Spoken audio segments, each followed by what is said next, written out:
Airbus has detected signals from the Mediterranean Sea where Egypt Air Flight 804 crashed a week ago. That is according to state-run media. Investigators say the signals are coming from the plane's emergency locator transmitter.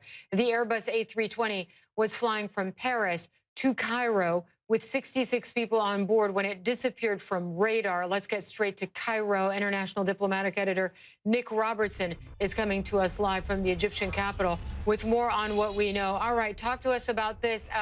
What does this essentially mean in terms of how close authorities might be to finding the wreckage here, Nick? It takes them a step closer, Hala, a significant step closer. Just 2 days ago, the head of Egypt Air was saying that the search area was the size of Connecticut. Now, with this information, the ELT, the emergency locator transmitter, they say that they can refine that area now down to something the radius of about 5 kilometers, about 3 miles. So a much smaller search area, which should allow the acoustic detectors, which should then to be put in the water, which should then be able to help pick up the beacons that transmit from the black boxes. So this moves it significantly forward. But here is what is interesting. You know, the head of the investigation here on state media in Egypt said he got this information about these ELT, this transmission via satellite, giving the location. He got this from Airbus. But those transmitters themselves designed to activate when the aircraft hits water or land, a hard crash, so to speak. The batteries on those are expected to last for 2 days. We're now 7 days into this. So it raises some questions here about when this information came in. Why are we only hearing about it now? And we don't have answers to those questions at the moment, Hala. Wait a minute. So this is interesting what you're saying, that the batteries on this particular device that would allow authorities to locate the plane are designed to last 48 hours. We're 7 days out right now.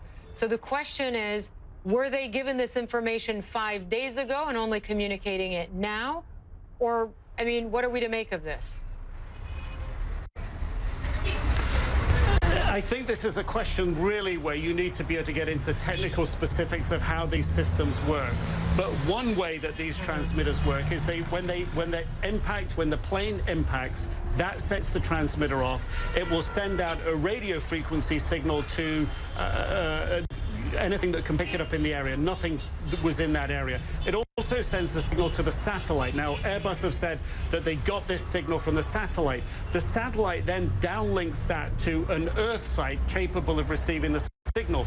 But if there isn't an Earth site capable of receiving the signal, it will store it on board the satellite until an Earth site capable of receiving the signal comes in within the area of that satellite.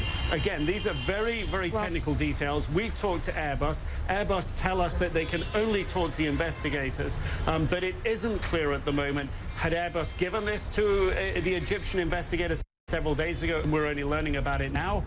The only thing we can say about that is that we know for sure is that just 2 days ago, the chairman at Egypt Air said that the search area was still the size of Connecticut. Now, 2 days later, we know it's smaller. Those are the details we have.